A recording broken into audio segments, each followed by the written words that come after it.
First of all, I want to thank everybody that's come this morning. I'm sorry about the weather. It's Edmonton. I'm particularly glad to see you here because I think this is a really important issue facing Edmonton, and it's one I've become very involved in.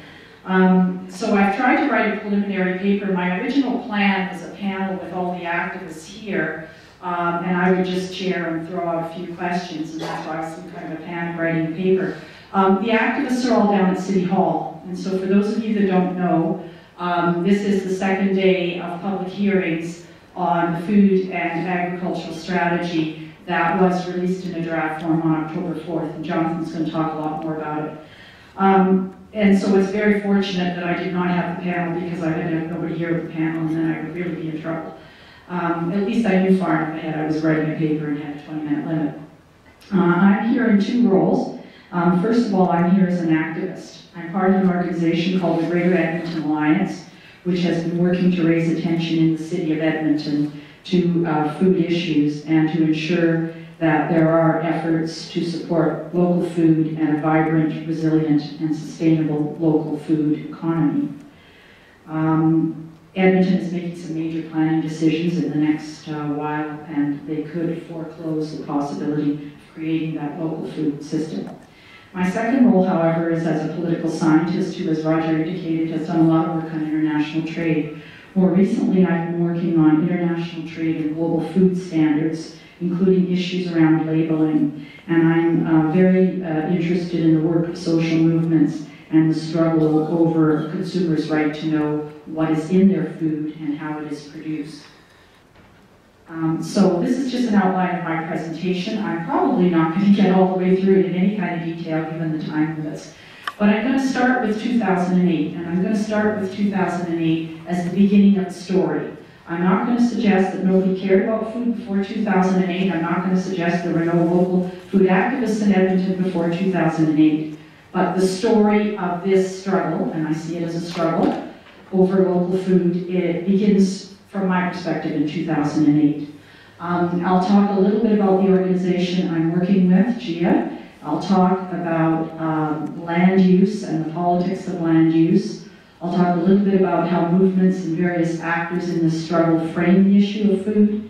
And then I'll talk a little bit about food and agricultural strategy. I won't talk much about the process because I'm sure Jonathan will do that. What I will give is more of a critical perspective from the activists that were involved in and are critical of the process. And then, if I have time, I'll have a conclusion. So I want to start by just noting that food and food movements have been a subject increasingly of interest both to food eaters and to academics like myself. Whether there's a food movement is a big debate. Michael Pollan refers to it as a big lumpy tent, and one that isn't sufficiently yet politicized. In North America, food movements seem to be very oriented around consuming and eating food, shopping at farmers markets, and using your dollars to support local producers.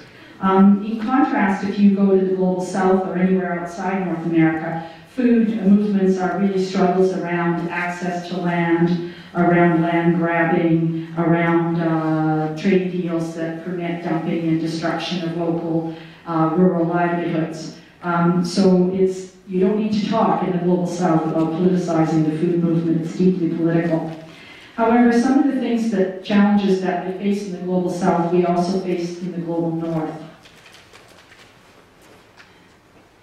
And one of those relates to the provenance of our food. I use the concept provenance taken from Morgan, Marsden, and Murdoch as something more than just the local geographic dimension of food, a social dimension, and a cultural dimension. And I've shown this quite a bit. Their definition is actually half a page long, and they talk about the moral worlds of food.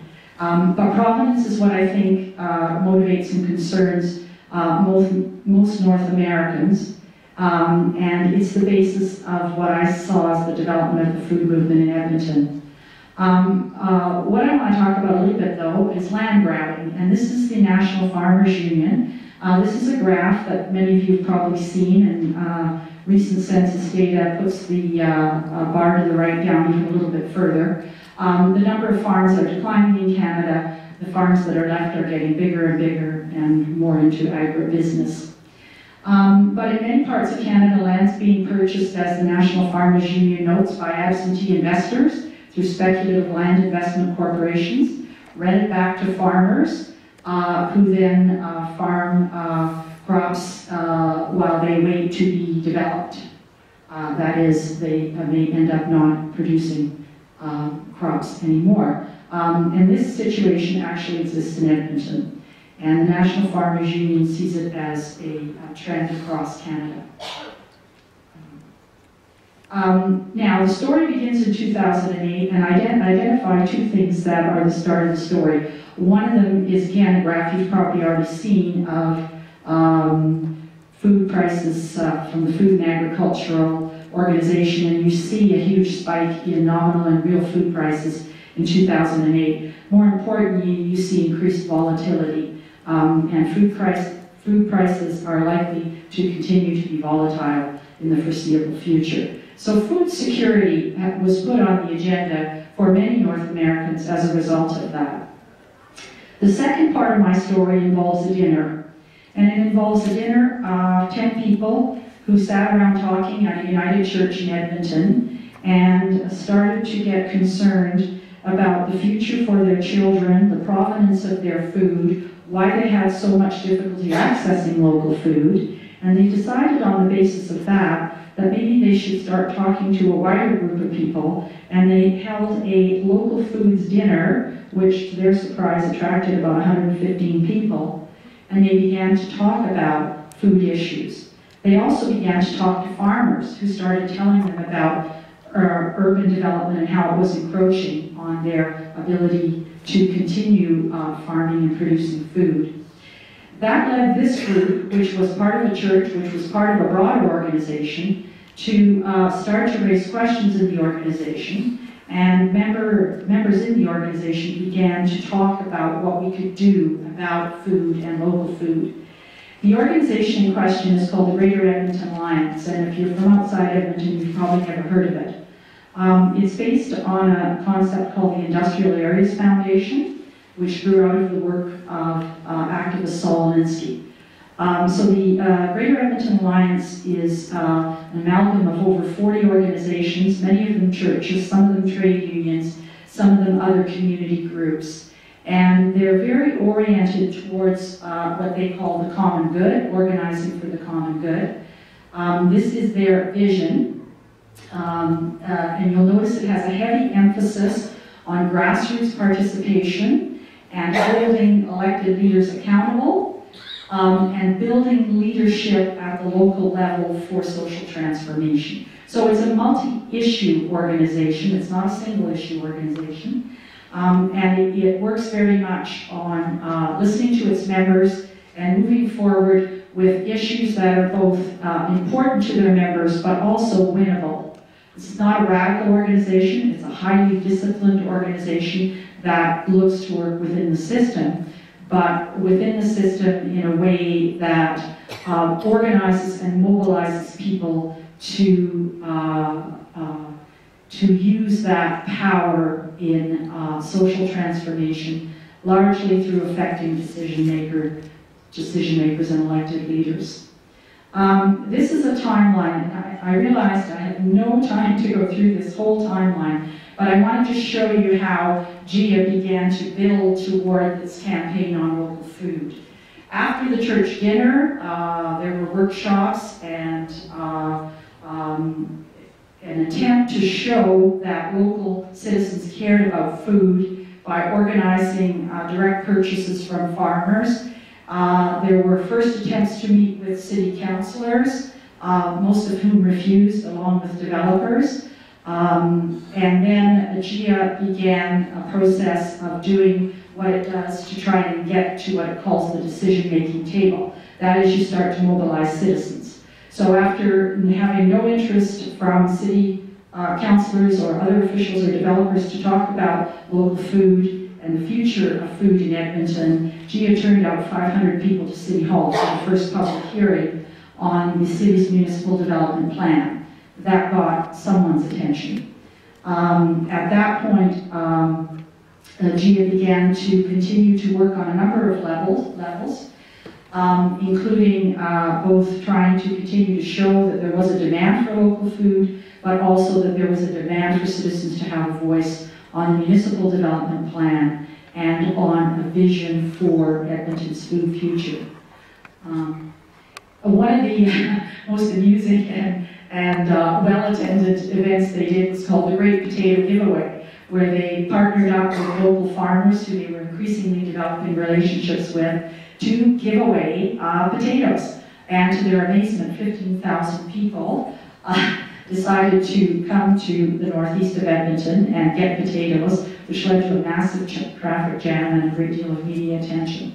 So that's just an example of some of the things they've been doing. In February of 2010, the Municipal Development Plan passed with an additional amendment tying future decisions to the development of agricultural land to the completion of and compliance with the citywide food and agricultural strategy. At that point, GIA began to formalize its links with the food producers in the Northeast. And that is because of the model and dynamics of the way municipal politics tends to work in North America and as well here in Edmonton. And if I have time, I'll talk a little bit about that. In essence, GIA organized with the Northeast agricultural producers to have what is called skin in the game. And I'll come back to the notion of skin in the game. It's a stakeholder notion. It's a notion that says if you don't have a direct economic interest in this decision that the city's going to make, then you don't have a voice. Okay? So to get a voice and to support local farmers, Meat became a member of GIA in 2010. 2011 began the process of the development of the food strategy, and an advisory group was struck. And I'll talk a little bit about the advisory group in a minute. In 2011 began the process of developing a structure plan, a plan for future development in the northeast area of Edmonton. And this plan was moving in parallel with the food strategy, and that's part of the problem and challenge. So I'm gonna move from this timeline. I'm gonna move away, and then I'll come back to it in a second. This is the composition of the Food and Agricultural Strategy Advisory Committee, it won't be clear to you, but 3 of the people on the committee are developers, and the 4th is from the Alberta Netherlands Trade Office. So you might immediately wonder, why are 3 developers and a representative of a trade office on a food and urban agriculture advisory committee? And I'll come back to that. I just want to show you a couple of things. This is a little assessment from the city's background information about Northeast Edmonton and why the focus was on Northeast Edmonton. This is where some of the best farmland for growing food exists in this region. Warmer than average temperatures because of the soil allows for longer growing. This is the only area where market gardens are producing within the city limits. Now, much of the land, as the National Farmers Union described, is owned by land speculators, in particular Walton International. Now, they bought it up, assuming it would be rezoned for urban development, and their job is to maximize return for their investors on land speculation. Now, in the summer of 2012, GIA moved away from its original request to something more specific, and I want to hop back here for a second. In 2011, the area structure plan is moving forward, and this is a plan that also has an advisory group, but is led and dominated by developers.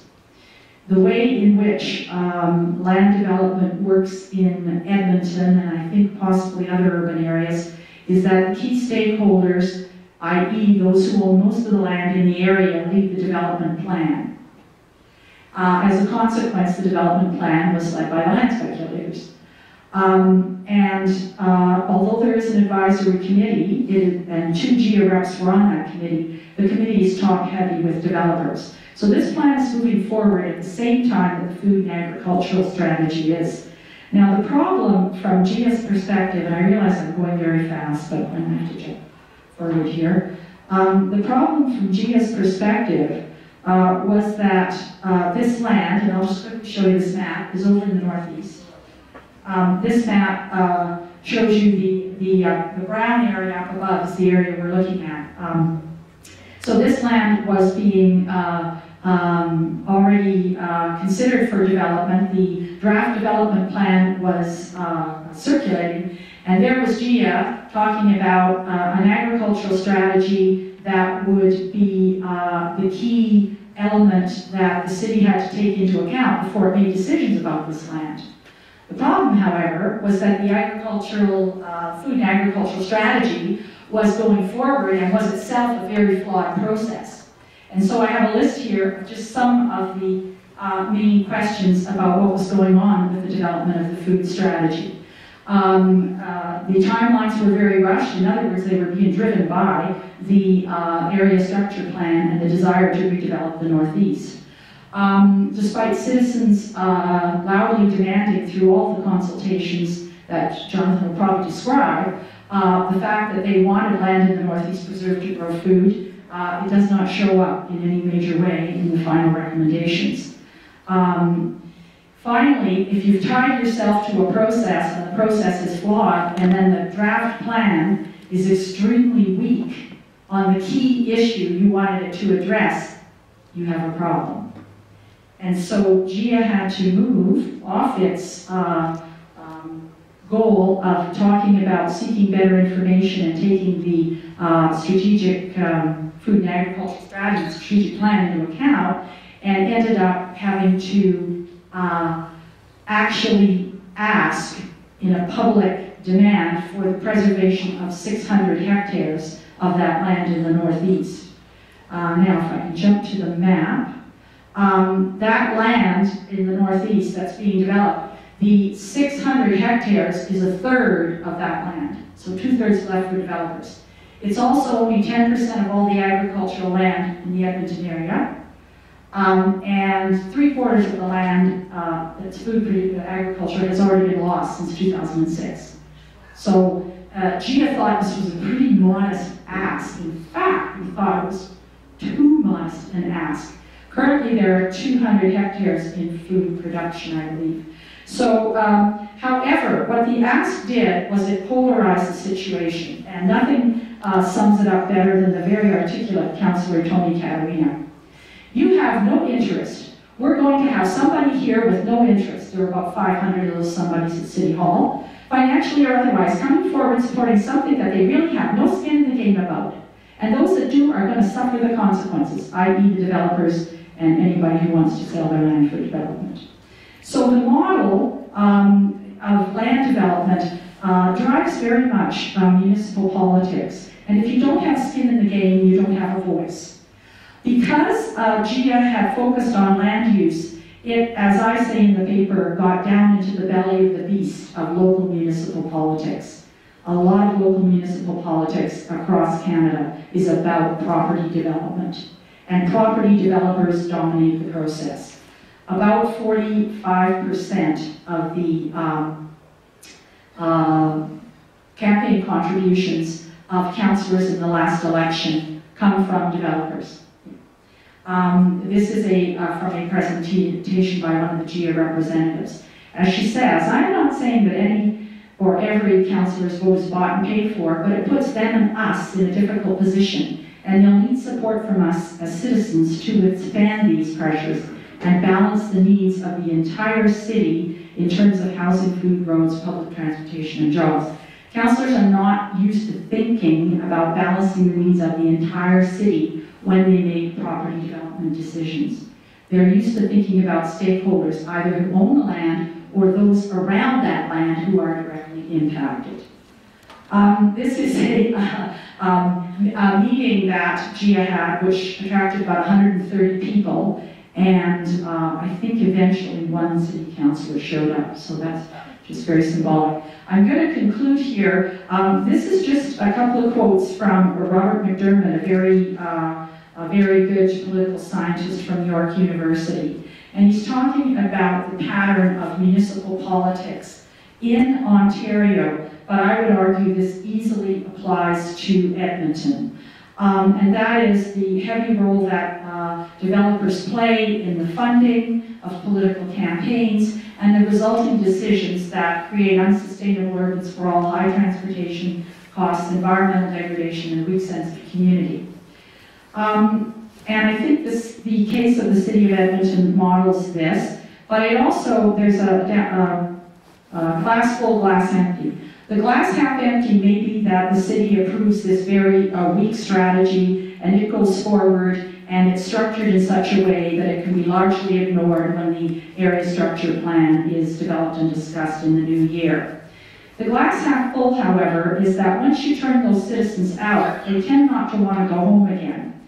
As one G activist, and here's where I'll conclude, 10 has turned into thousands. So the 10 people talking about food and their concerns about food has turned into thousands. Our relationships, which began at the dinner table, got us to the decision table with enough power to negotiate a good deal for future generations. However, powerful players, mainly interested in short-term financial gain, remain at the table as well. It's not clear right now, and maybe we'll find out later today, who gets the last word at City Hall. Whatever happens, there are more decisions down the road that will impact the future of food. Many cities began with food charters, food councils, and then gradually developed food movements. Edmonton was not afforded that luxury. Its unconnected food activists were galvanized by concerns about food security and the loss of even more food production capacity through impending land decisions.